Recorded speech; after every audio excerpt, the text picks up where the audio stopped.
প্রিয় দর্শক সবাইকে আমন্ত্রণ জানাচ্ছি গ্লোবাল টেলিভিশনের সরাসরি সাপ্তাহিক আয়োজন global health sponsored by globe pharmaceuticals লিমিটেডের আজকের আয়োজনে।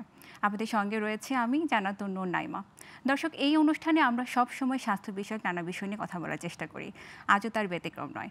আমাদের আজকের আলোচনার বিষয় উচ্চ ঝুঁকিপূর্ণ গর্ভাবস্থার কারণ ও জটিলতা, এবং এই ব্যাপার নিয়ে আমাদের সাথে কথা বলার জন্য স্টুডিওতে উপস্থিত হয়েছেন ডক্টর রুশতানা রহমান তমা, স্ত্রীরোগ ও প্রসূতিবিদ্যা বিভাগ।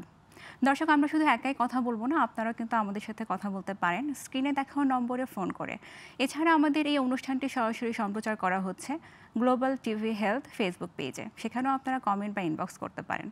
ম্যাডাম, আসসালামু আলাইকুম, কেমন আছেন? ওয়ালাইকুম আসসালাম, ভালো আছি। জি ম্যাডাম, যেটা বলছিলাম যে আমরা আজ কথা বলবো উচ্চ রক্ত ঝুঁকিপূর্ণ গর্ভাবস্থার কারণ ও জটিলতা নিয়ে। তো প্রথমে একটু জানতে চাই যে হাই রিস্ক প্রেগন্যান্সি এটা আসলে বলতে কি বোঝায়? আসলে গর্ভাবস্থায় যে কোনো সময়েই যদি এমন কোনো ঘটনা ঘটে বা এমন কোনো অবস্থার সৃষ্টি হয় যার জন্য মা এবং গর্ভস্থ শিশু দুজনেরই হেলথ রিস্ক থাকে বা দুজনেরই কোনো ধরনের জটিলতা হতে পারে এবং সেই জটিলতার জন্য কিন্তু মার মৃত্যুও হতে পারে অনেক সময়, সেই ব্যাপারগুলোকেই কিন্তু উচ্চ ঝুঁকিপূর্ণ গর্ভাবস্থা বলা হয়। ওকে, আর পুরো প্রেগন্যান্সির সময়টাতে কি আসলে উচ্চ ঝুঁকিপূর্ণ হতে পারে গর্ভাবস্থাটা? হ্যাঁ, অনেকে মনে করে যে হয়তো প্রেগন্যান্সির শেষের দিকেই শুধু উচ্চ ঝুঁকিপূর্ণ, বা ওই সময়ে কোনো কোনো রোগীরা হয় কি মানে সারা সারা বছর মানে প্রেগন্যান্সির পর থেকে সারাটা প্রেগন্যান্সিতে তারা কোনো চেক আপ করায় না, কারণ তারা মনে করে তারা ভালোই আছে। কিন্তু আসলে একদম প্রথম থেকেই শুরু করে, প্রথম দিন থেকে শুরু করে একদম ডেলিভারি সময় পর্যন্ত পুরোটা সময় কিন্তু উচ্চ ঝুঁকিপূর্ণ হতে পারে। যেমন প্রথম ট্রাইমেস্টার বা প্রথম 3 মাস গর্ভাবস্থা যদি চিন্তা করি, তো ওই সময় কিন্তু গর্ভাবস্থায় কিন্তু প্রচণ্ড বমি হতে পারে, যেটাকে আমরা হাইপারএমেসিস গ্র্যাভিডারাম বলি, মানে অনেক বেশি বমি হতে পারে। তো অনেকে মনে করে যে ঠিক আছে, বমি হচ্ছে এটা তো স্বাভাবিক, প্রেগনেন্সি হলে বমি হবেই, কিন্তু খুব বেশি ভমিটিং বা খুব বেশি বমি থেকে কিন্তু মা অনেক সময় খুবই জটিল একটা অবস্থায় চলে যেতে পারে। এমনকি এই জটিল অবস্থা থেকে আস্তে আস্তে যদি নেগলেক্টেড থাকে বা নিগৃহীত থাকে তাহলে সেখান থেকে তো মৃত্যুও হতে পারে। তারপরে আরেকটা হচ্ছে যে একটোপিক প্রেগনেন্সি, যে ব্যাপারটা মানে জরায়ুতে প্রেগনেন্সি না হয়ে টিউবে প্রেগনেন্সি হলো, তো সেটা কিন্তু যদি ডাক্তারের কাছে না আসে তাহলে কিন্তু মা জানতে পারবে না কখনো, সোনোগ্রাফি ছাড়া কিন্তু আমরা অনেক সময় ডায়াগনোসিস করতে পারি না। তো এটিও কিন্তু একটি উচ্চ ঝুঁকিপূর্ণ। তারপর অনেক সময় অ্যাবর্শন জাতীয় ঘটনাগুলো ঘটে, তো এগুলোও কিন্তু উচ্চ ঝুঁকিপূর্ণ, কারণ প্রথম থেকেই চেক আপ করাটা খুব জরুরি। হ্যাঁ, প্রথম থেকে চেক আপ করাটা জরুরি। আবার যদি সেকেন্ড ট্রাইমেস্টার বলি, যেমন হচ্ছে যে 12 সপ্তাহের পর থেকে 28 সপ্তাহে গিয়ে এই সময় কিন্তু অনেকগুলো উচ্চ ঝুঁকিপূর্ণের অবস্থা ঘটতে পারে। যেমন কারো যদি আগে থেকে হাইপারটেনশন বা প্রেশার ছিল, এদের কিন্তু এই সময়ে আবার প্রেশারটা বাড়তে পারে, কারণ 20 সপ্তাহের পরে গিয়ে কিন্তু এই ডায়াবেটিস, হাইপারটেনশন বা উচ্চ রক্তচাপজনিত সমস্যা এগুলো প্রকট আকার ধারণ করবে। এগুলো হচ্ছে যে দেখা যায় যার আগে ছিল না তারও কিন্তু প্রেগনেন্সি ইনডিউস বা প্রেগনেন্সির জন্যই তার এইগুলো হচ্ছে, এটা হতে পারে। তো এই সময়গুলোও কিন্তু উচ্চ ঝুঁকিপূর্ণ। বা আগে থেকে যে প্রেশার ছিল সে এই সময় দেখা যাবে যে তার কন্ডিশন খারাপ হয়ে যেতে পারে। আবার আরও কিছু মেডিকেল ডিসঅর্ডার আছে, যেমন হচ্ছে যে থাইরয়েড ডিসঅর্ডার বা থাইরয়েডের কোনো সমস্যা ছিল, তো সেটাও যদি চিকিৎসা না করে সেটাও কিন্তু একটা জটিলতা তৈরি করতে পারে। তো যে ধরনের জটিলতাগুলো আগে থেকে ছিল সেগুলোর উপরও কিন্তু কেয়ারটা নিতে হবে প্রেগন্যান্সি জার্নিতে। ম্যাডাম, আসলে কোন কোন মেডিকেল রিস্ক ফ্যাক্টরগুলো আসলে দায়ী এই হাই রিস্ক প্রেগন্যান্সির জন্য? আচ্ছা, তো এই ব্যাপারটাকেও আমরা যদি কয়েকটা ভাগে ভাগ করি, যেমন এই যে রোগীটা প্রেগনেন্ট হচ্ছে সে আগে থেকে কি কি সমস্যায় ভুগছিল, তার আগে প্রেগনেন্সির আগে কোনো সমস্যা ছিল কিনা। যেমন কোনো কোনো মায়ের প্রেগনেন্সির আগেই হাই প্রেশার ছিল বা উচ্চ রক্তচাপ ছিল, প্রেগনেন্সির আগেই তার ডায়াবেটিস ছিল, প্রেগনেন্সির আগেই তার থাইরয়েড ডিসঅর্ডার ছিল, অথবা তার কিছু কানেক্টিভ টিস্যু অটোইমিউন ডিজিজ বলি আমরা, যেমন হচ্ছে এসএলই বা সিস্টেমিক লিপাস এরিথেমেটোসাস, বা হচ্ছে যে হার্ট ডিজিজ ছিল। যেমন হার্ট ডিজিজের কিন্তু 4টা ভাগ আছে, কে প্রেগনেন্ট হতে পারবে, কে প্রেগনেন্ট হতে পারবে না। তো যে প্রেগনেন্ট হতে পারবে না সে প্রেগনেন্ট হয়ে গেল, তাহলে সে উচ্চ ঝুঁকিপূর্ণতে পড়ে গেল। তো এইটা হচ্ছে প্রি এক্সিস্টিং বা গর্ভাবস্থার পূর্বেই তার কিছু কিছু কন্ডিশন ছিল যেটার জন্য তার গর্ভাবস্থাটা উচ্চ ঝুঁকিপূর্ণ হতে পারে।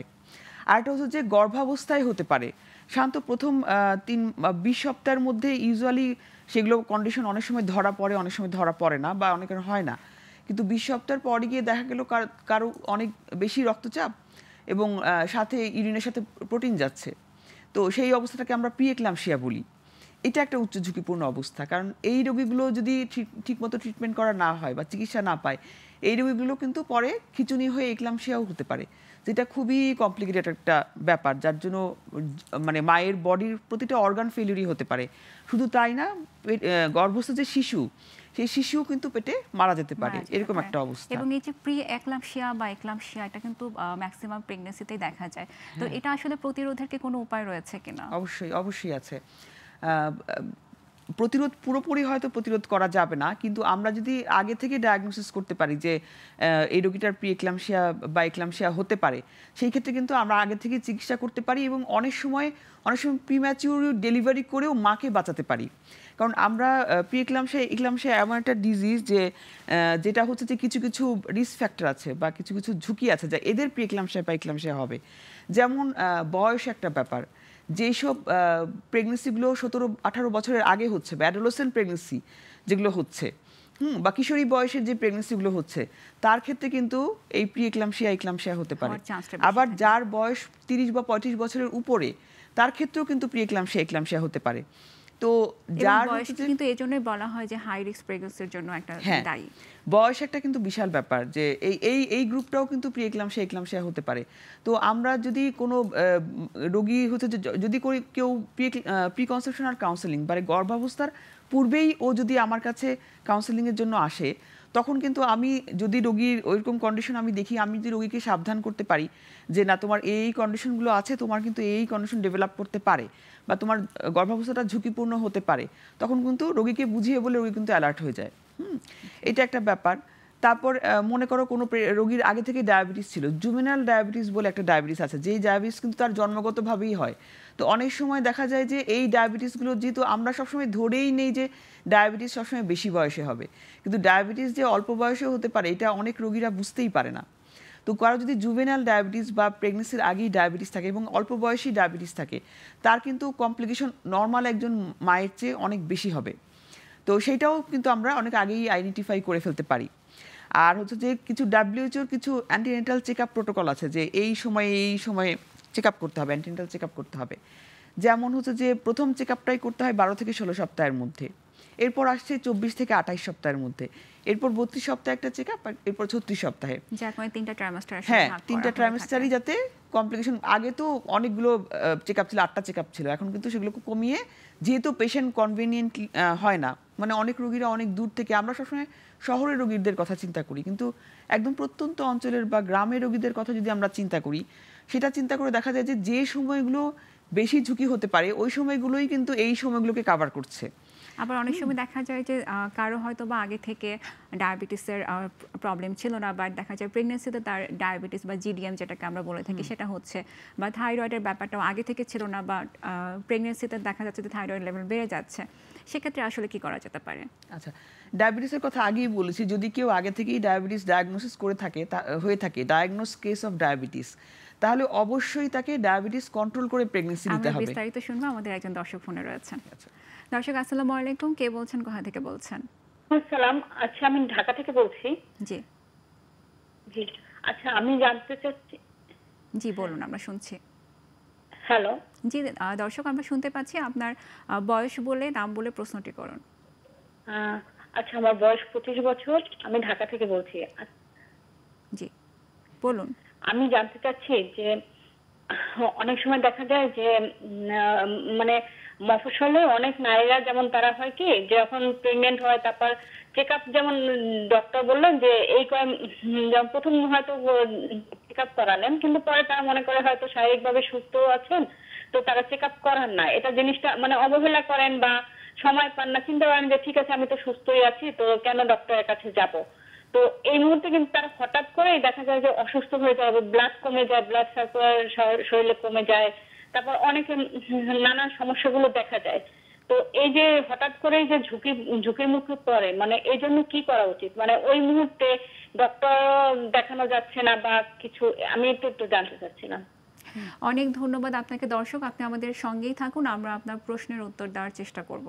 ম্যাডাম, উনি আসলে খুব গুরুত্বপূর্ণ একটা ব্যাপার নিয়ে কথা বলেছেন। অনেক সময় কিন্তু আমরা ডক্টর পেশেন্টকে বলে দেয় যে না ঠিক আছে কোনো কমপ্লিকেশন নাই, বাট ফলো আপ তো একটা করতেই হয়, বাট পেশেন্ট মনে করে যে না আমার তো কোনো প্রবলেম নাই, তাহলে আমি কেন ফলো আপ করবো বা আমি আরও পরে ফলো আপ করবো। বাট এই সময় কিন্তু অনেক সময় দেখা যায় যে বিভিন্ন ধরনের কমপ্লিকেশন হয়ে যায়, হাই ব্লাড প্রেশার হতে পারে বা যেটা আমরা নিয়ে কথা বলছিলাম জিডিএম, এই ধরনের প্রবলেমগুলো হতে পারে, বাট সেটা কিন্তু সে ফাইন্ড আউট করতে পারে না। তো হঠাৎ করে যখন সে লাস্টলি ওটা ফাইন্ড আউট করে সেক্ষেত্রে কিন্তু অনেকটাই দেরি হয়ে যায়। তো এক্ষেত্রে আসলে কি করা যেতে পারে বা এর সমাধান আসলে কি? প্রথম কথা হচ্ছে আমি মনে হয় এর পার্শিয়াল একটা উত্তর আমি আগেই দিয়ে দিয়েছি যে WHO একটা প্রোটোকল আছে যে আমি কোন কোন সময়ে গর্ভাবস্থায় আমি চেক আপটা করাবো। কাজেই প্রোটোকলের বাইরে গিয়ে ওই প্রোটোকলের মধ্যে থাকলে কিন্তু বেশিরভাগ ডিজিজগুলোই কিন্তু আইডেন্টিফাই হয়ে যায়। তো আবার হচ্ছে ফ্রিকোয়েন্ট ফলো আপের একটা ব্যাপার আছে, যেমন উনি দর্শক একটা কথা বলেছেন যে অনেক পেশেন্টরা আগে থেকে অ্যানিমিক থাকে। অ্যানিমিয়া খুবই কমন, আমাদের দেশের জন্য অ্যানিমিয়া খুবই কমন।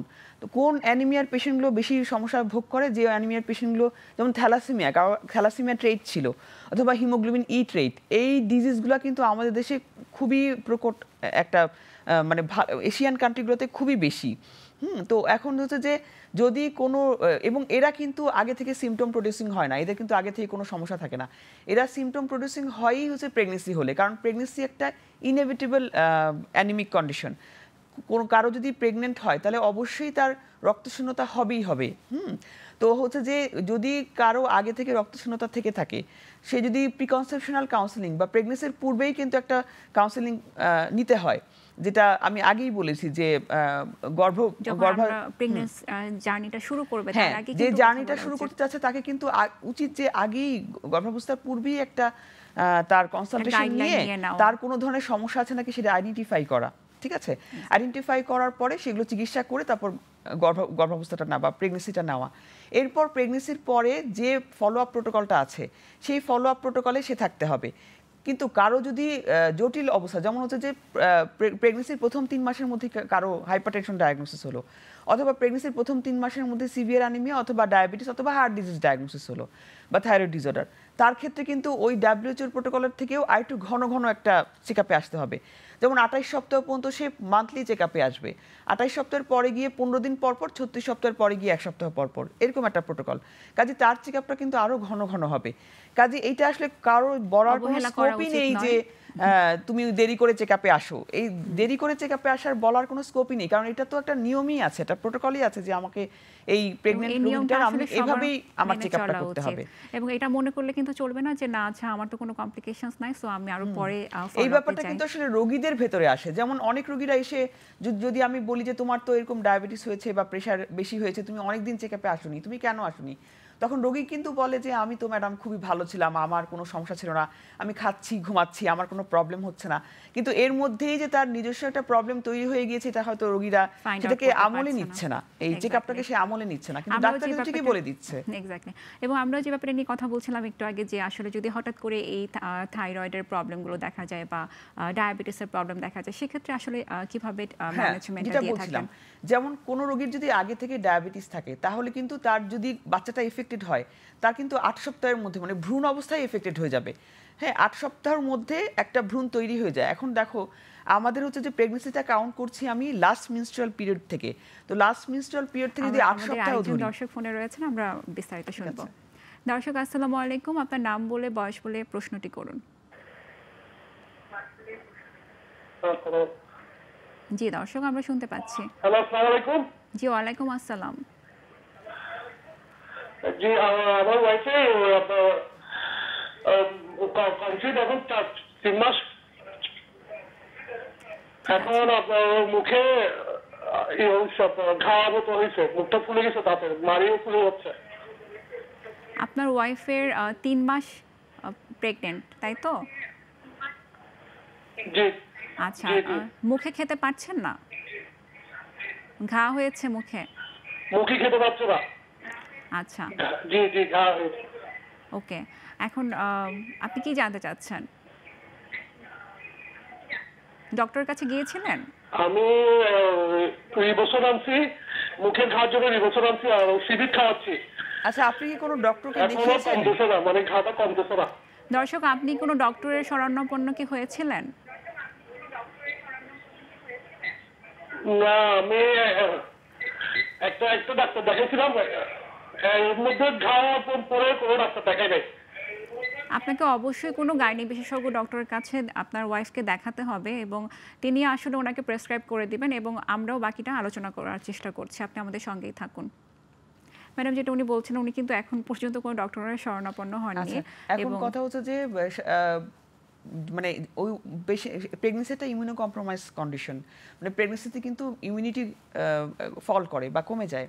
তো আমি জানি না ওনার অ্যানিমিয়া আছে কিনা, ডায়াবেটিস আছে কিনা, বা এমন কোনো কন্ডিশন হয়েছে নাকি যে ওনার কোনো ভিটামিন ডেফিসিয়েন্সি হয়েছে কিনা, এমন কোনো কন্ডিশন ছিল কিনা যে একদম প্রথম 3 মাসের মধ্যে কিন্তু সেই সমস্যাগুলোই প্রকট হবে যেই সমস্যাগুলো প্রেগনেন্সির আগে ছিল। তাহলে আগে থেকে কি কন্ডিশন ছিল সেটা আমরা জানি না। ওনার হয়তো কোনো টেস্ট করা আছে নাকি সেটা উনি বলেনি, যেহেতু উনি এর মধ্যে মানে এই ঘায়ের পরে কোনো ডাক্তারের কাছে যায়নি। তো অবশ্যই কিছু ইমিডিয়েট রিমিডি তো আছেই, যেমন অ্যান্টিফাঙ্গাল কিছু জেল আছে, কিছু ড্রপ আছে, ওগুলো দিয়ে ওগুলো রিমিডি করা যাবে। কিন্তু তার আগে এটা কেন হচ্ছে সেটা ডায়াগনোসিস করার জন্য ওনাকে অবশ্যই একজন বিশেষজ্ঞ ডক্টরের পরামর্শ মতো চিকিৎসা নিতে হবে এবং কিছু পরীক্ষাও করতে হবে। জি, অনেক ধন্যবাদ ম্যাডাম। যেটা নিয়ে আমরা কথা বলছিলাম, জিডিএম এবং থাইরয়েডের ব্যাপারটা নিয়ে। তো দেখা যাচ্ছে ওই যে বললাম যে প্রথম 8 সপ্তাহের মধ্যেই কিন্তু একটা ভ্রূণ এফেক্টেড হয়ে যায়। মনে করেন প্রথম 8 সপ্তাহের মধ্যে যদি কোনো ভ্রূণের এমন হয় যে ডায়াবেটিস যদি আগে থেকে থাকে, কি কি কমপ্লিকেশন হতে পারে, কনজেনিটাল অ্যানোমালি বা জন্মগত ত্রুটি হতে পারে। সেটা কি হার্টের সমস্যা হতে পারে, হয়তো হাত থাকবে না, পা থাকবে না, এই ধরনের প্রবলেমগুলো হতে পারে, অনেক ফোকোমিলিয়া বলি যেটাকে। তো এই প্রবলেমগুলো কিন্তু 8 সপ্তাহের মধ্যেই ঘটে যায়। এরপরে ভ্রূণটার বৃদ্ধি হচ্ছে, কিন্তু যে জন্মগত ত্রুটিটা আছে সেটা কিন্তু আর কারেকশন হওয়ার কোনো সুযোগ নেই। কাজেই হচ্ছে যে এখানেই হচ্ছে প্রিকনসেপশনাল কাউন্সেলিং গুরুত্ব, বা গর্ভাবস্থার পূর্বেই একটা রোগী যে ডাক্তারের কাছে কাউন্সেলিং নিবে বা একটা চিকিৎসা নেবে, সেটার গুরুত্ব এখানেই যে আমার গর্ভস্থ শিশু যাতে জন্মগত কোনো ত্রুটি না হয়, সেটা আমি আগে থেকেই, যদি কোনো রোগ থাকে সেটা আমি ট্রিটমেন্ট করে নিব। ঠিক আছে? তো তারপর হচ্ছে যে আরেকটা কন্ডিশন হচ্ছে যে জিডিএম বা জেস্টেশনাল ডায়াবেটিস মেলিটাস, যেটা সাধারণত 20 সপ্তাহ প্রেগনেন্সির 20 সপ্তাহ পরে গিয়ে সে ডেভেলপ করে। এই বাচ্চাগুলো সাধারণত জন্মগত ত্রুটি হয় না, কিন্তু এই বাচ্চাগুলো সাধারণত ম্যাক্রোসোমিয়া হয় বা অনেক বড় বাচ্চা হয়ে যায়। কারণ কি? কারণ হচ্ছে যে মায়ের আমরা আরো বিস্তারিত শুনবো, আমাদের আরো একজন দর্শক রয়েছেন। ঠিক আছে। দর্শক, আসসালামু আলাইকুম। আপনার নাম, বয়স বলে প্রশ্নটি করুন। আমার নাম নুসরাত পিঙ্কি আক্তার। জি, দর্শক বলুন। আমার নাম নুসরাত পিঙ্কি আক্তার। জি দর্শক, আপনার বয়স বলে আপনার প্রশ্নটি করুন এবং টিভির ভলিউমটা কমিয়ে নিতে হবে। জি বলুন। আমার পেটে হচ্ছে বাচ্চা, তো বুকে অনেক ব্যথা করে। কত মাস? আপনার কত মাস? এই তো 7 মাস। 7 মাস, আচ্ছা। বুকে ব্যথা কবে থেকে হচ্ছে? এই প্রায়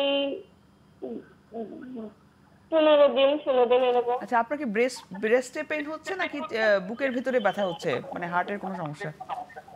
বুকের ভিতরে, মানে ডান সাইডে। আপনার কি ব্রেস্টের সমস্যা বা স্তনে বা ব্রেস্টে কোনো সমস্যা হচ্ছে? না। ঠিক আছে দর্শক, আপনার কি কোনো অ্যাসিডিটির সমস্যা তো হচ্ছে? আচ্ছা, জানি না। ঠিক আছে দর্শক, আপনি আমাদের সঙ্গেই থাকুন, আমরা আপনার প্রশ্ন উত্তর দেওয়ার চেষ্টা করছি।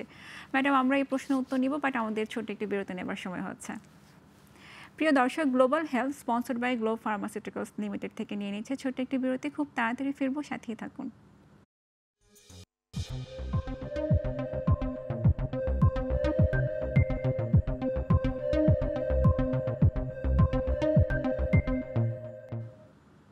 বিরতির পর আরও একবার সবাইকে আমন্ত্রণ জানাচ্ছি global health sponsored by globe pharmaceuticals লিমিটেডের আজকের আয়োজনে। ম্যাডাম, আমরা অনেক গুরুত্বপূর্ণ একটা ব্যাপার নিয়ে কথা বলছিলাম। তো একটা ব্যাপার আপনার কাছে জানতে চাচ্ছি যে প্রেগনেন্সির যে কোনো সময় আসলে কিন্তু বুকে ব্যথার সমস্যায় অনেকে ভুগে থাকেন, অনেক সময় কিন্তু কার্ডিয়াক প্রবলেমও দেখা যায়। তো এই ক্ষেত্রে আসলে কি করা যেতে পারে, বা এটার প্রতিকারটা আসলে কীভাবে করা যায়? আচ্ছা, প্রেগনেন্সি একটা হাইপার অ্যাসিডিক কন্ডিশন, বা প্রেগনেন্সিতে ধরেই নেওয়া হয় যে অ্যাসিডিটি বেশি হবে।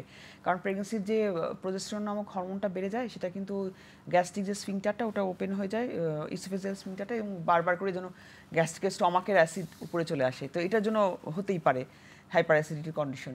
কিন্তু এইটার সাথে আমরা তো সাধারণত যে কোনো এরকম হাইপার অ্যাসিডিক কন্ডিশন হলে আমরা অ্যান্টি আলসারেন্ট কোনো ড্রাগ প্রেসক্রাইব করে থাকি। কিন্তু এই বুকের ব্যথা আর ওই বুকের ব্যথার মধ্যে পার্থক্য হচ্ছে যে ওই বুকের ব্যথাতে সে কিন্তু সাথে রেসপিরেটরি ডিসঅর্ডার বা শ্বাসকষ্টও থাকতে পারে, আবার মনে করো অল্প কিছু কাজ করছে তাতেই সে হাঁপিয়ে যাচ্ছে, এরকম একটা ব্যাপারও ঘটতে পারে। হ্যাঁ, তো আসলে প্রেগনেন্সিতে বুকের ব্যথার অনেকগুলোই কারণ। একটা তো বললাম যে হাইপার অ্যাসিডিটি, আর যদি কারো হার্ট ডিজিজ আগে থেকেই সে জানে যে তার কোনো হার্ট ডিজিজ আছে বা আগে থেকেই সে চিকিৎসা করছিল, এই গ্রুপটার আমরা ধারণা করতে পারি হার্ট ডিজিজ। আবার কোনো হার্ট ডিজিজের পেশেন্ট কিন্তু সারা বছর কোনো সমস্যা ছিল না, প্রেগনেন্সিতে এসেই দেখা গেলো যে তার সিমটম প্রডিউসিং হয়ে গেল। কারণ প্রেগনেন্সিতে যেহেতু তার এক্সট্রা লোড নিতে হচ্ছে তার হার্টকে, একটা রক্ত চলাচলের একটা এক্সট্রা লোড নিতে হচ্ছে, সেই লোডটা তার হার্টটা হয়তো নিতে পারছে না, তখন তার বুকে ব্যথা হচ্ছে।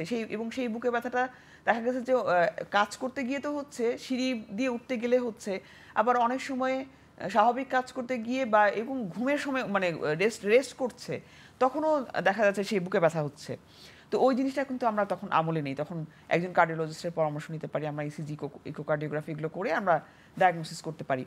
আর এটা হচ্ছে যে গ্রুপটার অ্যানিমিয়া বা সিভিয়ার অ্যানিমিয়া, ওই গ্রুপটারও কিন্তু অনেক সময় চেস্ট পেন কমপ্লেন করে। তার তো একটা থাকতে পারে যে অ্যানিমিয়ার জন্য খুবই উইকনেস থাকবে, ল্যাথার্জিক থাকবে, পালপিটেশন থাকবে, বা বলবে যে আমার বুক ধরফর করছে, এই গ্রুপটাও কিন্তু বুকে ব্যথা বলতে পারে।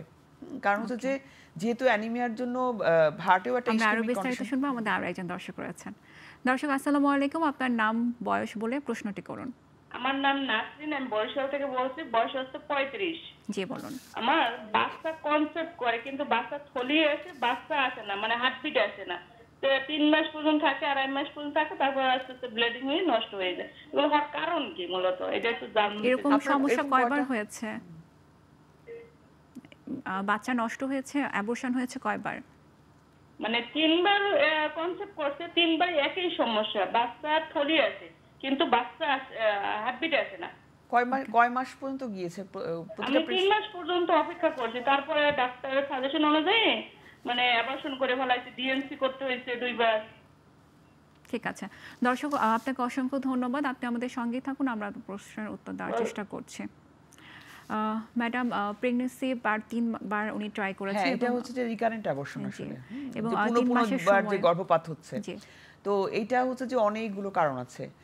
প্রথম হচ্ছে 50%ই এটা হচ্ছে ক্রোমোজোমাল অ্যানোমালির জন্য হয়, মানে যে ভ্রূণটা তৈরি হচ্ছে ওই ভ্রূণটাতে কোনো ক্রোমোজোমে কোনো যদি সমস্যা থেকে থাকে, তো এইটা সবচেয়ে বড় সমস্যা হচ্ছে যে এই ক্রোমোজোমাল অ্যানোমালিটা ডায়াগনোসিস করা খুবই টাফ। মানে আমাদের দেশে অনেক ধরনের পরীক্ষা আসলে অ্যাডভান্স পরীক্ষাগুলো হয় না, যার জন্য আমরা এটা করতে পারি না এইটা। তাছাড়া আরও কিছু কন্ডিশন আছে, যেমন ও বলছে প্রথম 3 মাসের মধ্যে, যদি প্রথম 3 মাসের মধ্যে এই প্রবলেমগুলো হয় তাহলে আরও কোনো সমস্যা আছে নাকি, যেমন ওর ডায়াবেটিস আছে নাকি সেটা দেখতে হবে। তারপর হচ্ছে যে ওর থাইরয়েডের কোনো সমস্যা আছে নাকি, থাইরয়েড ডিসঅর্ডার আছে নাকি সেটা দেখতে হবে। তারপর ওর কোনো হিমোগ্লোবিনোপ্যাথি বা হিমোগ্লোবিনে কোনো সমস্যা আছে নাকি এটা দেখতে হবে। তারপর হচ্ছে যে অটো ইমিউন ডিজিজগুলো আছে নাকি, যেমন এসএলই, সিস্টেমিক লিপাস এরিথ্রোমেটোসাস, এই কন্ডিশনগুলো, অথবা তার ক্রনিক কিডনি ডিজিজ আগে থেকেই আছে নাকি। তো এরকম অটোইমিউন ডিজিজগুলো, যেমন থাইরয়েড ডিসঅর্ডার, হ্যাঁ থাইরয়েড ডিসঅর্ডারও কিন্তু এক ধরনের অটোইমিউন ডিসঅর্ডার। এবং আপনি যেটা আগেও বলছিলেন যে প্রি কাউন্সেলিং নেওয়াটা খুব ইম্পর্টেন্ট, এবং ওনার জন্য কিন্তু আসলে প্রি যেহেতু কাউন্সেলিং ওনার খুব হচ্ছে যে ইম্পর্টেন্ট। বারবারই এরকম বাচ্চা নষ্ট হচ্ছে, এই ওনার কিন্তু প্রতিবার প্রেগনেন্সির আগেই কিন্তু ডাক্তারের পরামর্শ প্রি প্রেগনেন্সি কাউন্সেলিং করে এবং অনেকগুলো পরীক্ষা নিরীক্ষা করে যে ওনার আসলে কোন কন্ডিশনটা। আর সবচেয়ে বড় কথা হচ্ছে ইডিওপ্যাথিক, মানে কোনো কারণই নেই এরকম কন্ডিশনই প্রায় 30-50%। ওকে, তো এরকম হতে পারে। এবং কিন্তু একটা আশার কথা হচ্ছে যে এতগুলো প্রেগনেন্সি নষ্ট হওয়ার পরেও ওনার কিন্তু একটা ভালো প্রেগনেন্সি হওয়ার সম্ভাবনা 70%। কাজে ওনাকে অবশ্যই অনেক ধৈর্য ধরে বারবার করে চেষ্টা করতে হবে, কিন্তু তার আগে কোনো কারণ আছে নাকি সেটা ডায়াগনোসিস করার চেষ্টা করতে হবে। জি অবশ্যই, এবং একজন গাইনি বিশেষজ্ঞের আন্ডারে সবসময় ওনাকে থাকতে হবে। সেটা। আচ্ছা ম্যাডাম, আমরা আরো বিস্তারিত কথা বলবো, বাট আমাদের আরো একজন দর্শক রয়েছেন। দর্শক আসসালামু আলাইকুম, আপনার নাম বয়স বলে প্রশ্নটি করুন। আমার নাম হচ্ছে রেজিন। জি দর্শক বলুন। আমার বাসা হচ্ছে পীরগঞ্জে। আমার হচ্ছে মানে 9 মাস না 8 মাস চলতেছে। ওকে, 8 মাস চলতেছে, চলার পরে আমার তল পেটে ব্যথা করে, মানে মনে হয় নিচে আমার ছিঁড়ে পড়লো এরকম হয়। আর বুকে ডান পাশেও শুতে পারি না, বাম পাশেও শুতে পারি না, এরকম আমার বুকে জ্বালা করে। আর পাগুলো 8 মাস ধরে ফুলে যাচ্ছে, এমন অবস্থায় আমি হাঁটতে পারি না, এরকম অবস্থা। এটা কি আপনার প্রথম প্রেগন্যান্সি? না, আমি দ্বিতীয়। আগের বাচ্চাটা কি নরমাল ডেলিভারি হয়েছিল? হ্যাঁ, নরমাল ডেলিভারি হয়েছিল। আচ্ছা, আপনি কি কোনো ডাক্তারকে দেখাচ্ছেন? হ্যাঁ দেখাইছি, উনিরা কিছু বলেন, মানে 7 মাসে দেখাইছি, তখন তো এই সমস্যাগুলো হয়নি। এখন তো এই সমস্যাগুলো হচ্ছে। এই সমস্যাগুলো কয়দিন ধরে হচ্ছে? এই তো 8 মাসে পড়ার পর থেকে এই সমস্যাগুলো হচ্ছে। মানে মনে হয় আমার নিচের দিকে আমার ছিঁড়ে পড়তেছে, এরকম অবস্থা হয়। আপনার মাথা ব্যথা বা চোখে ঝাপসা দেখা বা পেটে ব্যথা এগুলো কিছু আছে? না, মাথা ব্যথা নাই, কিন্তু পেটটা একটু ব্যথা করে আর কি। ডান পাশে শুতে পারি না, বাম পাশেও শুতে পারি না। মানে শীত হওয়া ক্ষেত্রে একটু ভালো লাগে, কিন্তু তখন কিন্তু আবার নিচে শুতে সমস্যা হয়। ওকে, ঠিক আছে দর্শক, আপনি আমাদের সঙ্গেই থাকুন, আমরা আপনার প্রশ্নের উত্তর দেওয়ার চেষ্টা করছি। ম্যাডাম, 8 মাস বয়স, তলপেটে ব্যথা হচ্ছে এবং বুকের ডান পাশে ব্যথা হচ্ছে, কোনো পাশ ফিরে শোয়া যাচ্ছে না, আচ্ছা। এক্ষেত্রে আসলে কি করা যেতে পারে? ও কিন্তু খুব গুরুত্বপূর্ণ একটা কথা বলেছে, তার দুটো পা ফুলে যাচ্ছে। যে দুটো পা যখন ফুলে যায়, সোয়েলিং হয়, তখন কিন্তু একটা হচ্ছে যে ফিজিওলজিক্যাল, মানে এমনিতেও পা ফুলে যেতে পারে, যেহেতু বাচ্চার প্রেশারে আমাদের এখানে ভেইনে প্রেশার পড়ছে, তখন পা ফুলে যেতে পারে, এটা হতে পারে।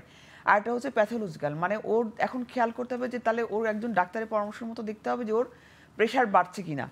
যে প্রিক্লাম্পসিয়ার যে কন্ডিশনটা বললাম, ওদের ক্ষেত্রেও কিন্তু দেখা যায় যে এরকম পা ফুলে যাচ্ছে বা গা হাত পা ফুলে যাচ্ছে, চোখের নিচেও ফুলে যাচ্ছে, মুখ টুক ফুলে গেছে, এরকম সমস্ত শরীরেই কিন্তু এক্সট্রাভাস্কুলার ফ্লুইড চলে আসে বা পানি চলে আসে। তো এদের ক্ষেত্রে কিন্তু পেটেও অনেক পানি চলে আসতে পারে এবং তখনও কিন্তু পেটে ব্যথা করতে পারে। আর এই প্রিক্লাম্পসিয়া আমি দেখো দুটো কোশ্চেন করেছি, যে ওর মাথা ব্যথা হচ্ছে কিনা, আর হচ্ছে যে এরকম পেট ব্যথা, পেট এপিগ্যাস্ট্রিক পেইন যেটাকে বলে। হ্যাঁ, এদের কিন্তু এপিগ্যাস্ট্রিক পেইনও প্রচুর, বা হচ্ছে যে এই নাভির উপরে যে জিফিস্টানামের নিচে নাভির উপরে যে এরিয়াটা, এখানেও কিন্তু ব্যথা ব্যথা হতে পারে। হ্যাঁ, কারণ হচ্ছে যে ওই যে ইয়েতে গ্লিসেন্স ক্যাপসুল আছে যে লিভারে, ওইখানে প্রেশার হয়ে ওখানে কিন্তু ব্যথা হতে পারে। তো এই কন্ডিশনগুলো ওর হতে পারে। এই জন্য আমি বলবো অবশ্যই একজন বিশেষজ্ঞ ডাক্তারের পরামর্শ মতো চেক আপ করাতে হবে এবং কিছু পরীক্ষা করেও দেখতে হবে যে ওর এই কন্ডিশনগুলো ডেভেলপ করেছে কেন আসলে হচ্ছে। আচ্ছা ম্যাডাম, আমাদের আরো একজন দর্শক রয়েছেন। দর্শক, কে বলছেন, কোথা থেকে বলছেন, নাম বয়স বলে প্রশ্ন করুন। আসসালামু আলাইকুম। জি, ওয়ালাইকুম বরিশাল আসসালাম। থেকে বলছিলাম। জি দর্শক, কামাল হোসেন। জি বলুন। এখন ওই আমার ওয়াইফের মাসিক নিয়মিত হয় না, আর 3 মাস, তারপর 3.5 মাস এরকম থাকে, কিন্তু বাচ্চা কনসিভও করে না। ওনার বয়স এবং ওজন কত? আপনার ওয়াইফের বয়স এবং ওজনটা বলুন। আমার বয়স 35 আর ওজন 60 কেজি। ওকে, এখন পর্যন্ত কখনো কনসেপ্ট করেনি, তাই তো? আর 2003 সালে বাচ্চা হয়েছিল, প্রথম বাচ্চা। তারপর থেকে এখন পর্যন্ত কোনো বাচ্চা হয় না। 2003 সালে প্রথম বাচ্চা হয়েছিল। আচ্ছা, তার মানে আপনার একজন বাচ্চা আছেই তো? একজন বাচ্চা অলরেডি আছেন। ঠিক আছে দর্শক, আপনি আমাদের সঙ্গেই থাকুন, আমরা আপনার প্রশ্ন উত্তর দেওয়ার চেষ্টা করছি। ম্যাডাম, পেশেন্টের বয়স হচ্ছে 35 বছর এবং 60 কেজি ওজন। তিনি আসলে চেষ্টা করছেন, ওনার পিরিয়ড অনেক সময় বন্ধ থাকে, বাট কনসিভ করছেন না। তো এক্ষেত্রে আসলে এটা কারণটা কি বা উনি কি করতে পারেন? আচ্ছা, এখানে একটা পিক আপ পয়েন্ট আছে, কিন্তু পিক আপ পয়েন্টটা হচ্ছে 3-4 মাস পর বা দেরি করে করে মাসিক হয়, যেটা হচ্ছে যে খুবই একটা সিগনিফিক্যান্ট একটা পয়েন্ট। সাধারণত হচ্ছে যে পিসিইউ বা পলিসিস্টিক ওভারিয়ান সিনড্রোম পেশেন্টদের এই প্রবলেমটা হয়ে থাকে এবং এদের এই দুইটাই মেইনলি বলে যে আমার অনেক দেরি করে করে মাসিক হচ্ছে বা মাসিক ঠিকমতো হয় না, আর হচ্ছে বাচ্চা কনসিভ করছে না।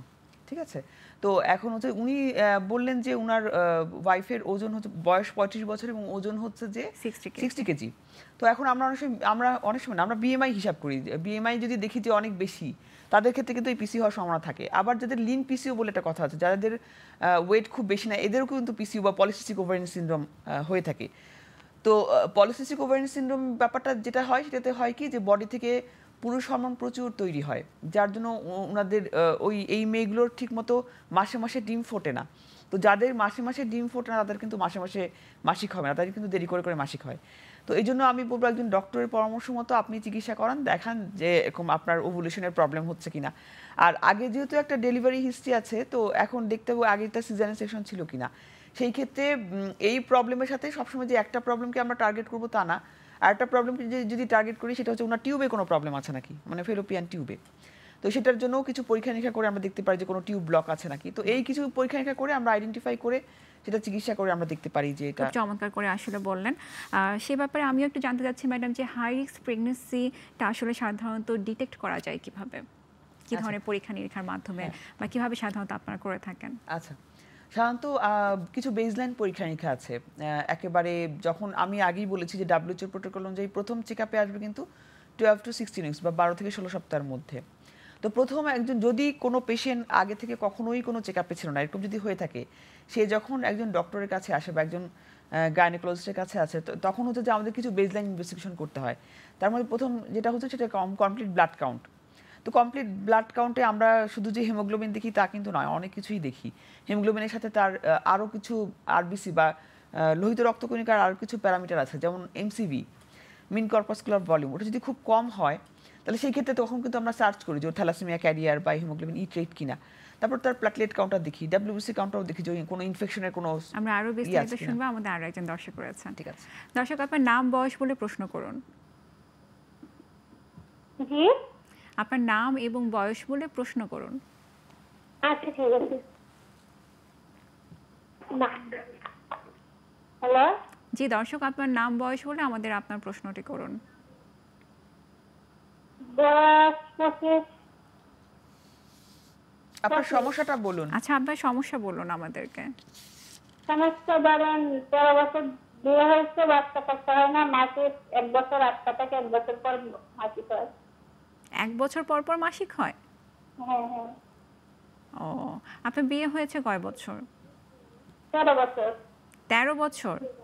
বয়স কত বললেন? আপনার বয়স কত? ওজন কত? 25। 40। আচ্ছা, আর আপনার ওজন কত? ওজন 60। কত? 60 কেজি, 60 কেজি। ওকে, আপনার কোনো বেবি আছে? এটা আমার জন্য বলছি না, আমার ভাইয়ের জন্য বলছি। আচ্ছা, ওনার কোনো বেবি আছে?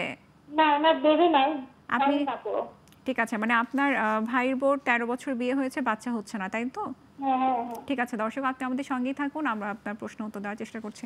ম্যাডাম, 13 বছর বিবাহিত জীবন, 40 বছর বয়স, 60 কেজি ওজন, কিন্তু তারা কনসিভ করতে পারছেন না, সেটার কারণ। আচ্ছা দেখো, এখানেও একটা পিক আপ পয়েন্ট আছে। ওর হচ্ছে 1 বছর পর পর মাসিক হয়। আচ্ছা, তা এখন হচ্ছে যার 1 বছর পর পর মাসিক হয় তার প্রথমে দেখবো যে ওর পলিসিস্টিক ওভারিয়ান সিনড্রোম কিনা, আর একটা হচ্ছে প্রিম্যাচুর ওভারিয়ান ফেলিওর হয়েছিল কিনা। হ্যাঁ, তো 1 বছর পর পর মাসিক হয়, এখন সেটা পরিমাণটা কত। প্রিম্যাচুর ওভারিয়ান ফেলিওর যদি হয়ে থাকে তাহলে সেক্ষেত্রে আমরা কিছু হরমোন টেস্ট করে আমরা দেখতে পারি যে এরকম তার এফএসএস এলএইচ লেভেলটা কত। আর এটা হচ্ছে তার থাইরয়েডের কোনো প্রবলেম আছে নাকি। থাইরয়েড ডিসঅর্ডারের যাদের হাইপোথাইরয়েড থাকে তাদের কিন্তু অনেক দেরি করে করে মাসিক হয়। এটা হয়তো one of the cause of তোমার ইনফার্টিলিটি বা বন্ধাত্বের আরেকটা কারণ। তো কাজে এই অবশ্যই একজন গাইনি বিশেষজ্ঞ দেখিয়ে সেগুলো ট্রিটমেন্ট করে তারপর বাচ্চা নেওয়ার জন্য চেষ্টা করতে হবে। হ্যাঁ, নিজে নিজে আসলে এটা ট্রাই করলে হবে না।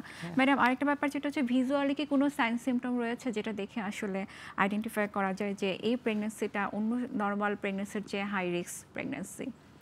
ভিজুয়ালি বলতে আমরা যদি হিস্ট্রি নেই যে তার আগের প্রেগনেন্সিতে কোনো ধরনের কমপ্লিকেশন ছিল কিনা, যেমন যদি কোনো পেশেন্টের আগের প্রেগনেন্সিতে প্রিএক্লামশিয়া ছিল, এটা হয়তো তার সেকেন্ড অর থার্ড প্রেগনেন্সি, কোনো একটা প্রেগনেন্সিতে তার উচ্চ রক্তচাপ ছিল বা প্রিএক্লামশিয়া বা এক্লামশিয়া বা খিঁচুনি হয়েছিল, ও কিন্তু হাই রিস্ক। ওকে কিন্তু প্রথম থেকেই, এবং শুধু তাই না, আগের প্রেগনেন্সিতে সে তার যখন ডিসচার্জ হবে বা ছুটি হবে তখন কিন্তু ডাক্তারকে বলে দিতে হবে যে আপনার পরবর্তী প্রেগনেন্সিতে অবশ্যই আগে থেকেই চেক আপ করে প্রেগনেন্সি দিতে হবে, এবং প্রেগনেন্সিতেও প্রথম থেকে চেক আপ করতে হবে, কারণ আপনার প্রেগনেন্সিতে 25% সম্ভাবনা আছে যে আবার এরকম প্রিএক্লামশিয়া বা এক্লামশিয়া হবে।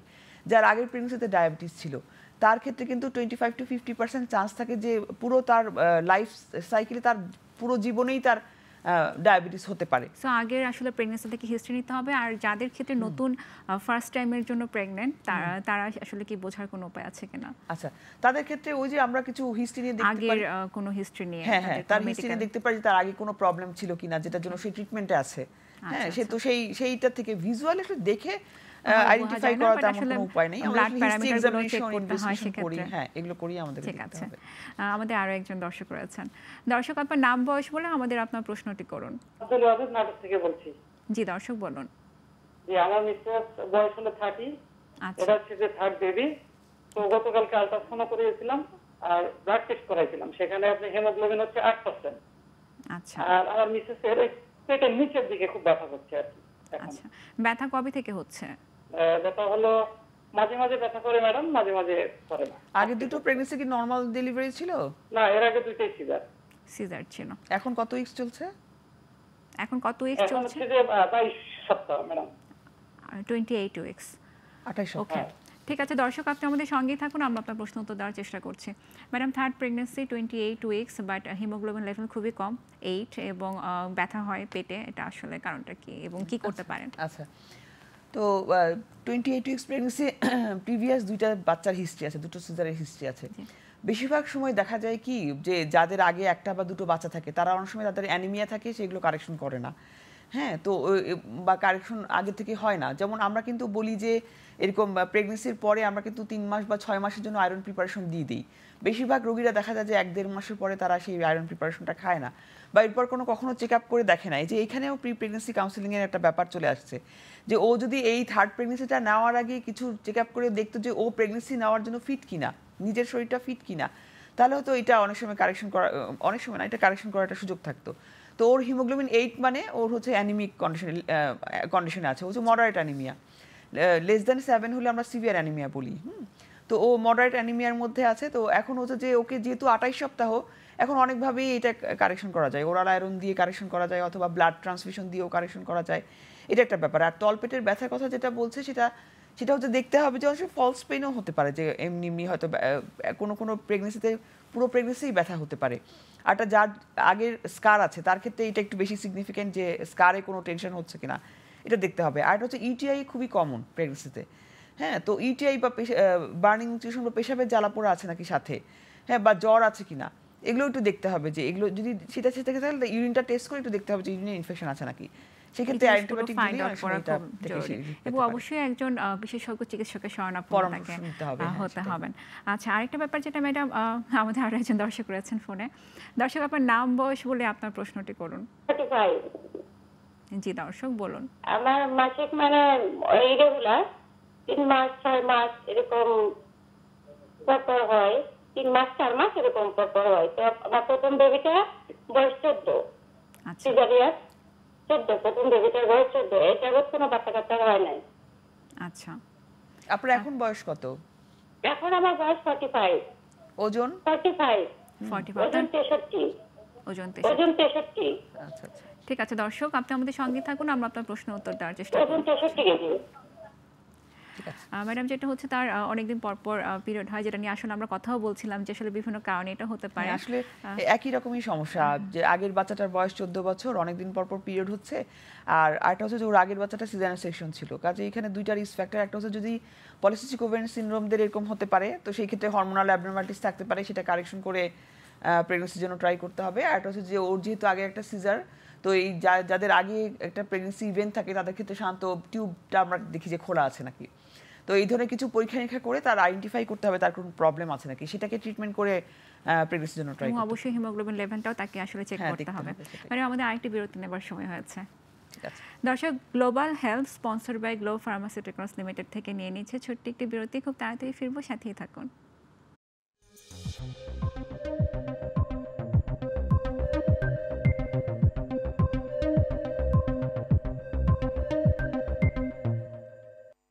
বিরতির পর আরও একবার সবাইকে আমন্ত্রণ জানাচ্ছি global health sponsored by globe pharmaceuticals লিমিটেডের আজকের আয়োজনে। ম্যাডাম, আমরা খুব গুরুত্বপূর্ণ বিষয় নিয়ে কথা বলছিলাম। তো এখন একটু জানতে চাচ্ছি যে অনেক সময় দেখা যায় যে প্রেগনেন্সিতে বা হাই রিস্ক প্রেগনেন্সিতে অনেকের দেখা যায় সিভিয়ার ডায়রিয়া হচ্ছে, বা অনেকে ডেঙ্গু হচ্ছে, বা বিভিন্ন ধরনের কমপ্লিকেশনে তারা আসলে ভুগে থাকেন। তো এক্ষেত্রে আসলে কি করণীয় বা কিভাবে আসলে প্রিভেন্ট করা যেতে পারে? আচ্ছা, প্রেগনেন্সিতে যে কোনো ধরনের ইনফেকশনই কিন্তু হাই রিস্ক, যে কোনো ধরনের ইনফেকশনই তাকে প্রেগনেন্সিকে কমপ্লিকেট করতে পারে। কারণ আমরা জানি যে প্রেগনেন্সি একটা ইমিউনো কম্প্রোমাইজ কন্ডিশন। তো যদি কোনো প্রেগনেন্সিতে ডায়রিয়া থাকে, অবশ্যই এটা ইমিডিয়েটলি ট্রিটমেন্ট করতে হবে। তো সাধারণত আমরা রোগীকে হাসপাতালে ভর্তি হতেই বলি যদি তার সিভিয়ার ডায়রিয়া থাকে। তো সেই ক্ষেত্রে আমরা কলেরা স্যালাইন বা একটা ফ্লুইড দিই, পেশেন্টকে যাতে কোনোভাবেই ডিহাইড্রেটেড না হয়। আর একটা কথা হচ্ছে, প্রেগনেন্সিতে শরীরের মাথার চুল থেকে মাথা থেকে পা পর্যন্ত কোনো একটা জায়গায় যদি ইনফেকশন থাকে, সেই অর্গানিজমটা কিন্তু ওই যে প্রেগনেন্সির যে থলিটা, মানে বাচ্চার যে থলিটা, ওইটাতে গিয়ে ইনফেকশন করে কিন্তু প্রিটার্ম লেবারে চলে যেতে পারে। মনে করো 30 সপ্তাহে কারো ডায়রিয়া হলো, অথবা 28 সপ্তাহে বা 32 সপ্তাহে বা 34 সপ্তাহে কারো ডায়রিয়া হলো, বা 8 মাসের সময় ডায়রিয়া হলো, তার এই ডায়রিয়া থেকে কিন্তু সে প্রিটার্ম লেবারে চলে যেতে পারে। কাজেই প্রেগনেন্সিতে যে কোনো ধরনের ইনফেকশন, এমনকি আমরা এটাও বলি যে দাঁতে ইনফেকশনও যদি থাকে, সেটা নিয়েও অনেকে বসে থাকে যে না ঠিক আছে আমার প্রেগনেন্সিটা ওভার হোক তারপরে আমি দাঁতে ট্রিটমেন্ট করব। এটা কিন্তু কখনোই উচিত না। প্রেগনেন্সিতে যে কোনো ধরনের ইনফেকশনে অবশ্যই ট্রিটমেন্ট করতে হবে, যাতে আমার প্রিটার্ম লেবার না হয়, শুধু তাই না মায়েরও কোনো কমপ্লিকেশন না হয়। কারণ প্রেগনেন্সিটা মায়ের জন্য কিন্তু একটা বার্ডেন। তার হচ্ছে যে মানে রক্ত চলাচলের একটা সিস্টেমিক পরিবর্তন হয়, অনেক ধরনের পরিবর্তন হয়। তো যখন ইনফেকশন হয় বডিতে, তখন কিন্তু তার ওই প্রতিরোধ ক্ষমতা কিন্তু আরো অনেক কমে যায়, সেটা থেকে মায়ের এই প্রেগনেন্সিটা জটিল হতে পারে। ওকে, অনেক আর সুন্দর হচ্ছে করে ডেঙ্গুর বলেছেন। কথা বললে যে আমরা ডেঙ্গু নিয়ে শুনবো, আমাদের আরো একজন দর্শক রয়েছেন। দর্শক, আপনার নাম বয়স বলে প্রশ্নটি করুন। আসসালামু আলাইকুম, আমার নাম আমিনা আক্তার, বরিশাল থেকে বলছি। জি বলুন। আমার বয়স 26 বছর, ওয়েট 77 কেজি। 77 কেজি। হ্যাঁ ওয়েট। জি দর্শক, আপনার সমস্যাটি বলুন। ম্যাম, আমার সমস্যা হলো এই, আমি কিনা হঠাৎ করে হাসি দিলাম বা কাশি দিলাম, কিন্তু আমার অত্যাধিক মানে হাসি দেওয়ার সাথে সাথে আমার শ্বাসকষ্ট বেড়ে যাচ্ছে এরকমের। মোনাস মানে এরপর যদি মোনাস খাই বা মাল্টিপিল গ্লুকোজ খাই। এখন কি প্রেগন্যান্ট? মানে আপনি কি এখন প্রেগন্যান্ট? হ্যাঁ, আমি 3 মাস প্রেগন্যান্ট। কয় মাস চলছে? 3 মাস। আমার মানে উচ্চ রক্তচাপের আছে, ওষুধ খাই, 250 খাই। এখন কত সপ্তাহ প্রেগন্যান্সি? আপনার কত সপ্তাহ চলছে? 3 মাস। 3 মাস আপনার প্রেগন্যান্সি চলছে। ঠিক আছে, মানে আপনি হাঁচি দিলে শ্বাসকষ্ট শুরু হয়, তাই তো? হ্যাঁ, শুরু হয়, আমার গলার ভিতরে গতর করে। আচ্ছা, এটা কি প্রথম থেকেই হচ্ছে? এটা নভেম্বর থেকেই, মানে নভেম্বর মাস থেকেই শুরু, মানে আমার প্রেগনেন্ট হওয়ার আগে থেকেই আমি ডাক্তার দেখাইছি, পরে আমার এই মোনাস মাল্টিপিল যেগুলো সাজেস্ট করছে, তো আমি এবার ওগুলো এখন খাই। এতে কোনো সমস্যা হবে? ঠিক আছে দর্শক, আপনি আমাদের সঙ্গেই থাকুন, আমরা আপনার প্রশ্নের উত্তর দেওয়ার চেষ্টা করছি। ম্যাডাম 26 বছর বয়স, 77 কেজি ওজন, 3 মাস প্রেগন্যান্ট, তো হাইপার টেনশনের প্রবলেমও আছে, হাঁচি কাশির সাথে শ্বাসকষ্ট শুরু হয়ে যায়। এটা ও আসলে কিন্তু একটা কথা বলে দিয়েছে যে ও কিন্তু প্রেগন্যান্সির আগে থেকেই সে ট্রিটমেন্ট পাচ্ছিল, মোনাস বা এই ধরনের তোমার লিকোট্রাইন্স ইনহিবিটরগুলো। আচ্ছা যাই হোক, তো হচ্ছে যে ওর হচ্ছে যে প্রবলেমটা সেটা হচ্ছে ব্রঙ্কিয়াল অ্যাজমা। এটা তো সোজা কথা যে ও হচ্ছে আগে থেকেই ব্রঙ্কিয়াল অ্যাজমার পেশেন্ট ছিল, যার জন্য সে এরকম লিকোট্রাইন্স ইনহিবিটর বা অ্যান্টিহিস্টামিন বা এই ধরনের কোনো কিছু সে নিচ্ছিল। আর হচ্ছে যাদের ব্রঙ্কিয়াল অ্যাজমার সমস্যা থাকে এই প্রেগনেন্সির আগে থেকে, ওদের কিন্তু প্রেগনেন্সিটা কমপ্লিকেটেড হয় অনেক সময়। যেমন ব্রঙ্কিয়াল অ্যাজমা কিন্তু অ্যাগ্রিভেট করতে পারে, মানে শ্বাসকষ্টের পরিমাণ বাড়বে, কারণ প্রেগনেন্সি তার জন্য একটা লোড, সেটার জন্য লাংসেও একটা যেহেতু সিস্টেমেটিক একটা লোড হয়, লাংসেও একটা লোড হতে পারে, এটার জন্য তার শ্বাসকষ্ট বাড়তে পারে। আর হচ্ছে তার হচ্ছে কার্ডিয়াক কোনো প্রবলেম আছে নাকি। আর যারা ব্রঙ্কিয়াল অ্যাজমা থাকে তাদের 15 থেকে 20% রোগীর কিন্তু এই হাইপারটেনশন ডেভেলপ করার সম্ভাবনা থাকে। তো এই জন্য ও কিন্তু অলরেডি হাইপারটেনশন ডেভেলপ করে গেছে। এখন একটা হতে পারে যে ওর হাইপারটেনশনটা প্রেগনেন্সির আগে থেকেই ছিল কিনা, কারণ হচ্ছে যে হাইপারটেনশন প্রেগনেন্সি ইনডিউস যদি উচ্চ রক্তচাপ হয়, সেটা কিন্তু সাধারণত 20 সপ্তাহের পরে হয়। 20 সপ্তাহের আগে যদি কারো প্রেশার থাকে, আমরা ধরেই নেই যে ওর প্রেগনেন্সির আগেই সে উচ্চ রক্তচাপে ভুগছিল, সেটাই এখানে এখন অ্যাগ্রিভেট করেছে। কাজে এখন ওর দুইটা ট্রিটমেন্ট করতে হবে। একটা হচ্ছে যে ওর ব্রঙ্কিয়াল অ্যাজমা যেটা, সেটার জন্য অবশ্যই ওকে ইনহেলার নিতে হবে। সেটা হচ্ছে একটা হচ্ছে যেটা হচ্ছে যে সালবুটামল ইনহেলার এবং কিছু স্টেরয়েড ইনহেলার আছে, না হলে কিন্তু তার এই প্রবলেমটা থেকেই যাবে। আর একটা হচ্ছে ওর উচ্চ রক্তচাপটা কন্ট্রোল করতে হবে এবং এটা থেকে কোনো কমপ্লিকেশন না হয় সেটা খেয়াল করতে হবে। এবং সবসময় যেটা আমরা বলছিলাম যে চেক আপ করতে হবে, অবশ্যই একজন ডক্টরের পরামর্শ মতো তাকে চিকিৎসা নিতে হবে। জি ম্যাডাম, যেটা আমরা বলছিলাম যে আসলে প্রেগনেন্সি তো একটা এক্সট্রা বার্ডেন, তো টুইন প্রেগনেন্সি যাদের হয় সেক্ষেত্রে তো এক ধরনের হাই রিস্ক কমপ্লিকেশন, তো এক্ষেত্রে আসলে কি করণীয় বা কি ধরনের বাড়তি সতর্কতা নেওয়াটা জরুরি? আচ্ছা, টুইন প্রেগনেন্সি অবশ্যই একটা কমপ্লিকেটেড প্রেগনেন্সি। টুইন প্রেগনেন্সি একটা ব্যাপার প্রথম থেকে যদি আমি চিন্তা করি, টুইন প্রেগনেন্সি অ্যাবর্শন হওয়ার সম্ভাবনা একটু বেশি। আবার যে টুইন প্রেগনেন্সি ভ্যানিশিং টুইন হয়, মানে দুটো টুইন ছিল, একটা টুইন ভ্যানিশ হয়ে গিয়েছে, এরকম হয়। আবার শেষের দিকে যে প্রবলেমটা হতে পারে যে ওর উচ্চ রক্তচাপ, ডায়াবেটিস এগুলো হওয়ার সম্ভাবনা খুবই বেশি থাকে টুইন প্রেগনেন্সি পেশেন্টদের। আরটা হচ্ছে যে ওদের হচ্ছে যে মনে করো কারো এটাই প্রথম বাচ্চা, তো সেই ক্ষেত্রে হয়তো কোনো সমস্যা নাও হতে পারে, কিন্তু কারো যদি আগে সিজারিয়ান সেকশনের হিস্ট্রি থাকে, তার ক্ষেত্রে কিন্তু এই মানে সময়ের অনেক আগেই তার সিজারিয়ান সেকশন লাগতে পারে, কারণ আগের স্কার্টটা তার আগে থেকেই রাপচার হয়ে যেতে পারে বা ফেটে যেতে পারে। আর হচ্ছে টুইন প্রেগনেন্সি পেশেন্টগুলোর গর্ভফুল, যেহেতু দুটো বাচ্চা, ওদের গর্ভফুল অনেক বড় থাকে, তাদের ক্ষেত্রে কিন্তু প্লাসেন্টা প্রিভিয়া বা গর্ভফুল নিচের জন্য যে ব্লিডিং, সেটাও কিন্তু বেশি হতে পারে। কাজে এইটাও কিন্তু তার জন্য একটা হাই রিস্ক প্রেগনেন্সি। ম্যাডাম, আমাদের আরও একজন দর্শক রয়েছেন। দর্শক, আপনার নাম বয়স বলে আপনার প্রশ্নটি করুন। হ্যালো, আসসালামু আলাইকুম। জি, ওয়ালাইকুম আসসালাম। আমার আমার একটি রোগী আছে 25 বছর বয়স, কিন্তু এখনো তার মেন্স হয়নি। এমন তো অবস্থায় কি তার বাচ্চা হওয়ার সম্ভাবনা আছে কিনা? 25 বছর বয়স? 25 বছর বয়স, 25। এখন পর্যন্ত কখনোই পিরিয়ড হয়নি? এখন না, এখনো পিরিয়ড হয়নি। ডাক্তার দেখাইছিল, তারা বলছে কোনো সম্ভাবনা নাই। এখন সেরকম কোনো সম্ভাবনা আছে কিনা বাচ্চা হওয়ার? ঠিক আছে দর্শক, আপনি আমাদের সঙ্গেই থাকুন, আমরা আপনার প্রশ্নের উত্তর দেওয়ার চেষ্টা করছি। আপা, আসলে এই ক্ষেত্রে কোনো চিকিৎসা রয়েছে কিনা যে 25 বছর বয়স এখন পর্যন্ত পিরিয়ড হয়নি? 25 বছর বয়সও বলে দিয়েছে ডাক্তার, বলেছে কোনো সম্ভাবনা নেই। তাই আমি ধরে নিচ্ছি মুলারিয়ান অ্যাজেনেসিস, মানে তার যে জরায়ুটা সেটা ডেভেলপ করেনি। যদি সেই ঘটনা হয়ে থাকে তাহলে তো বাচ্চা হওয়ার সম্ভাবনা নেই তার। তো এদেরকে আমরা অবশ্যই অনেক ধরনের কাউন্সেলিং করে থাকি, কারণ যদি তার এটা আসলে অনেক ধরনের প্রকারভেদ আছে।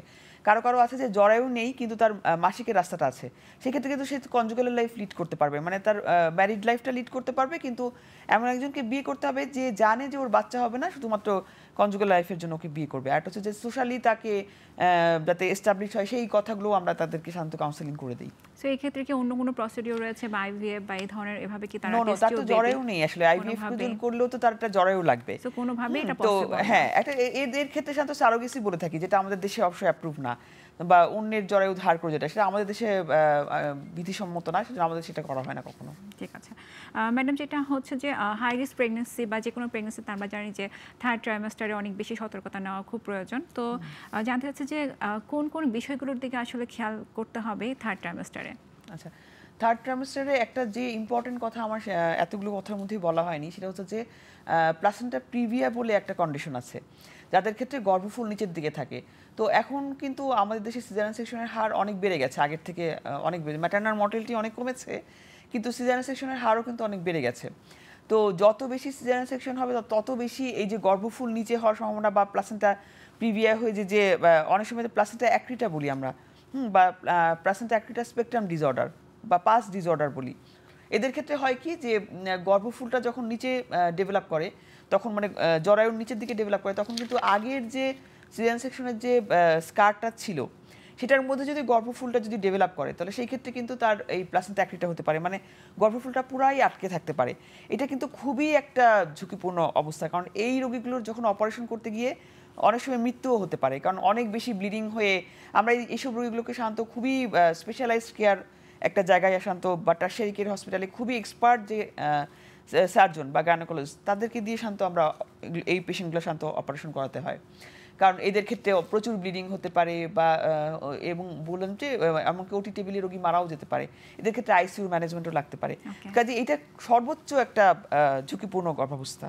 ম্যাডাম, ফাইনালি আমি একটু আপনার কাছে জানতে চাচ্ছি যে আসলে হাই রিস্ক প্রেগন্যান্সিকে আমরা প্রিভেন্ট করব কিভাবে, বা এটার আসলে উপায়গুলো কি কি?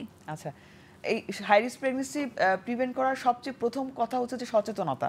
সেই সচেতনতা হতে হবে যে মহিলাটা প্রেগনেন্ট হচ্ছে তাকে হতে হবে, তার পরিবার সচেতন হতে হবে, সমাজকেও সচেতন হতে হবে, কারণ একটা প্রবলেম কিন্তু শুধু একটা মানুষের প্রবলেম না, সেটা কিন্তু একটা সোশ্যাল বার্ডেন প্লাস একটা কান্ট্রি বার্ডেন, মানে দেশের জন্য কিন্তু একটা বার্ডেন।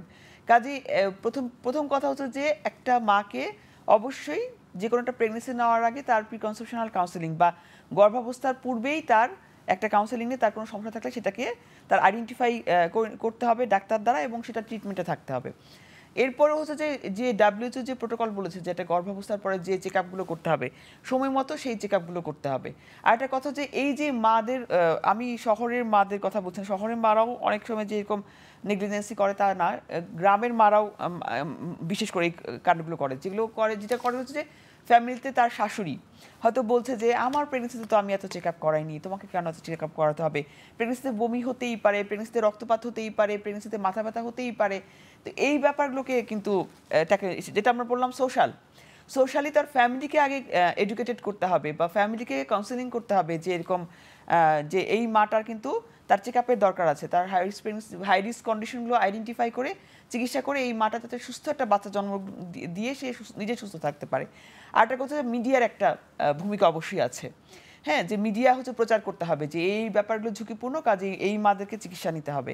আর হচ্ছে আমি যদি বলি খুব গ্রামের দিকে যাই, আমি বলবো যে যারা রিলিজিয়াস পার্সন যারা, যেমন প্রতি শুক্রবার তো জুমার নামাজ হয়, তো ওই সময় তো খুতবা হচ্ছে, তো ওই সময় যদি এমনিতে ধর্মীয় কথাগুলোর সাথে এই যে সচেতনতামূলক কথা কিছু যদি বলা হয় যে যেসব ঘরে প্রেগনেন্ট মারা আছে বা গর্ভবতী মহিলারা আছে, আপনারা দয়া করে অবশ্যই তাদেরকে চেক আপে রাখবেন বা যাতে একটা সুস্থ শিশু জন্ম। ম্যাডাম, আমরা আসলে অনুষ্ঠানের একদম শেষ পর্যায়ে চলে এসেছি। আপনাকে অসংখ্য ধন্যবাদ, আপনি আমাদের সাথে সংযুক্ত হয়েছেন।